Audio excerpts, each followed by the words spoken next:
Welcome back on Card Army. Today we are going to be going over Future Hands, which I feel has a really good matchup spread right now. I think that Iron Thorns is such an insane card into this format, with Initialization being able to block the abilities of our opponent's rulebox Pokemon while it is in the active spot. This can shut down decks like Gardevoir, Charizard, Lugia, etc., all just by being in the active. And while also being able to stack up damage with Cobalt Command off of Iron Crown, you can be swinging for a hefty sum of damage using Iron Thorns. This also allows you to turn off the abilities of opponent's Ogerpon when you are against something like Raging Bolt Ogerpon, which although you're not very easily KOing Raging Bolt Ogerpon, it is nice to be able to slow down their ability to KO you. And even if you're just two-shotting them, you can always pick up the next KO with Amp You Very Much, and take a 3-prize knockout instead of a 2-prize knockout. This one is a more linear build, there's less like one-of text throughout this, it's very consistent and streamlined, so let's go over the list. To start, we have 4 Iron Crown, as this is going to be our way to buff up damage. Our Iron Hands we can buff up to knocking out 2-prizers with enough Cobalt Commands in play, either with our Amp You Very Much or our Arm Press, which is nice. Having 4 of these means we can have up to plus 80 damage if we have all 4 of them on the field. We have 3 Iron Hands, as this will be our main attacker of the deck. We like being able to swing the prize trade with Amp You Very Much, taking an additional prize card.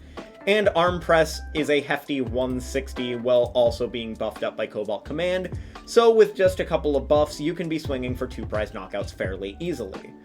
Also, if you are against higher HP Pokemon, it is nice to be able to promote Iron Thorns and swing with Volt Cyclone. It also lets you set up something on the bench while you've got this in the active, which is nice.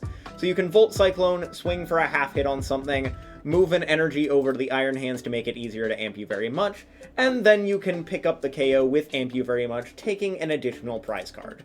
So we have 4 of the Iron Crown, 3 of the Iron Hands, 2 of the Iron Thorns.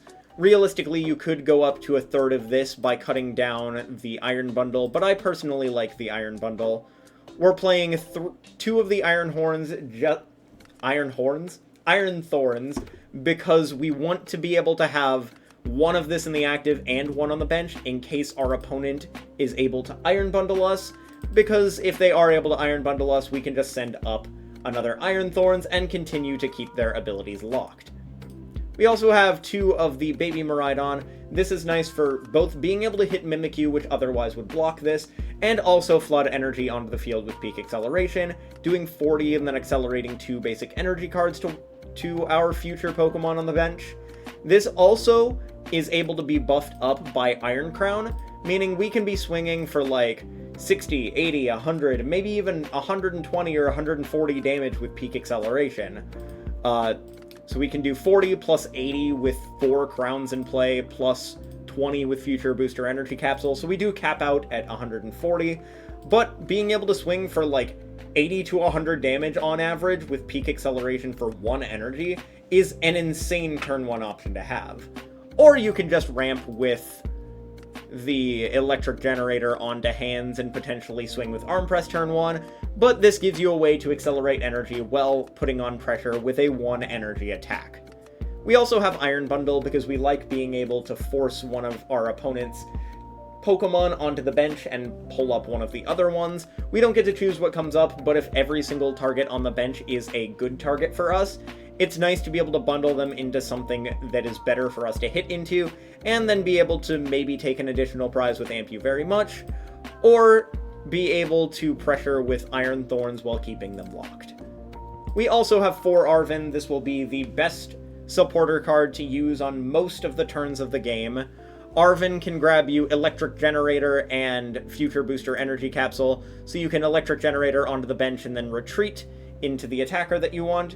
It could also grab you Techno Radar in order to grab 2 future Pokemon. We're playing 4 Techno Radar just because we are only playing future Pokemon, so this is finding 2 of any of the cards in our deck, or any of the Pokemon in our deck. We are playing 4 Professor's Research because this sees us the majority of cards throughout the game. We're playing a heavy supporter-based engine rather than a draw engine Pokemon, mainly because we want to be having as many future Pokemon in play, especially the Iron Crown, so we've got heavier counts of our consistency supporters to be able to make sure that the deck runs smoothly. So we're able to discard our hand and draw 7 cards with Professor's Research, or we also have 3 Iono for being able to shuffle our hand, put it on the bottom of our deck, and draw for as many prize cards as we have, while also disrupting our opponent in the process. We have 1 Boss's Orders because it's not necessary to be able to swing into specifically what you want. Most of the time you're just either trying to take a knockout or 2-shot the active while disrupting them with initialization, so it doesn't really matter too much very often what you're swinging into, but having the option to pull up a specific target once during the game is a nice option to have. We've got 4 Techno Radar because discarding a card from our hand and searching for 2 of any of our Pokemon throughout the game is super nice. We've got 1 Nest Ball for being able to search out 1 specific basic without needing to discard things throughout the game, and we have Hisuian Heavy Ball to be able to get specific Pokemon off prizes. For example, if we prize an Iron Thorns, if we prize both of our Miraidon, or if we prize Iron Bundle, this is nice for being able to get it out of there so we can actually make use of it during the game. We also have 4 Electric Generator. This is going to be our main way of accelerating energy, aside from peak acceleration. We get to look at the top 5 cards of our deck and attach any Lightning Energy we find there to our benched electric Pokemon in any way that we want. So we could put 2 on an Iron Hands, or we could put 1 on an Iron Hands and 1 on an Iron Thorns, or 1 on 2 different hands, etc. This is going to be our way that we flood energy into play to be able to burst an Iron Hands into play, to be able to arm press or amp you very much, very quickly. We also have 2 Pokégears for being able to find our Arven's, Researches, Ionos a little bit more effectively. It's very important that we do see some sort of consistency supporter on turn 1 of the game in order to do well, so having 2 Pokégear helps us to be able to do that more effectively. Realistically, we could just be playing 1 and also play a Super Rod in order to put back things like Bundle or Iron Thorns, but for right now I have liked having 2 Pokégear because it allows us to find our Arvens or Researches earlier in the game, allowing us to have a more consistent start. We have 1 Lost Vacuum. It's great for being able to remove some of these stadiums or pesky tools that our opponent may have. For example, if our opponent has something like the Jamming Tower, which turns off tools. Tools are very important to us, so being able to remove 1 is nice. Or if they have a Bravery Charm on their active, say Raging Bolt or Ogerpon, we could remove it to be able to actually swing for enough damage with Arm Press to be able to take a KO. We also have Prime Catcher as our A-Spec of choice. This gives us 1 more way of targeting down a specific Pokemon, so we technically have 3 gusting effects in the deck. We've got Prime Catcher for selectively targeting something, Boss's Orders for selectively targeting something, and Iron Bundle for not selectively pushing something to the bench and pulling something up. You don't get to choose for this one, but it's always nice being able to force them to switch from what otherwise would be the active Pokemon that they would rather be hit by, or hit into. We have 4 Future Booster Energy Capsules because this is 20 more damage from our future Pokemon, meaning that we are buffing up our damage even further than just the Cobalt Command boosts. And it gives our Pokemon free retreat, meaning if it's on this, instead of a 4 retreat cost, it's a 0 retreat cost, meaning we can pivot very effectively throughout the game, unless our opponent is playing Snorlax Control. If you want to detect for Snorlax Control, I would recommend playing 2 Psychic Energies, and I think that would be enough. You could also theoretically play like a switch card or 2 if you wanted to, and cut down maybe 1 Lightning Energy or something. That's definitely a consideration, but for right now, I have built the deck to not respect Snorlax, and just hope we don't hit it, because it's a small portion of the meta.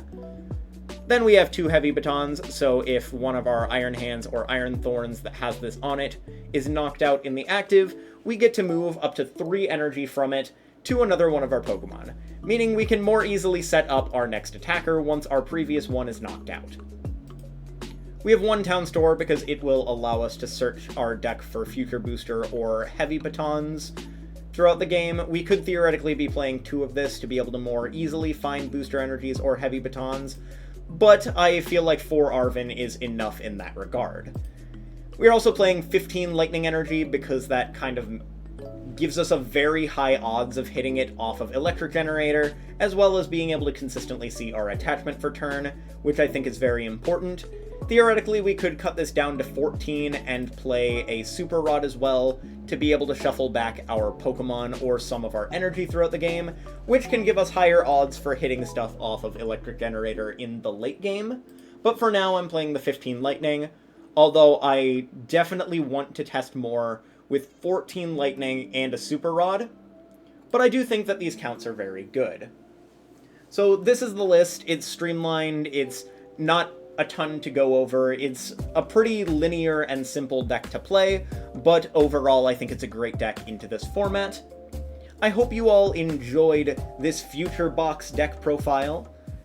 Leave a like and subscribe if you enjoyed the video, and leave a comment down below if there are any other decks that you want me to cover, or if there's anything from Shrouded Fable that you're excited for. I hope you all have a great rest of your day, and I will catch you all later.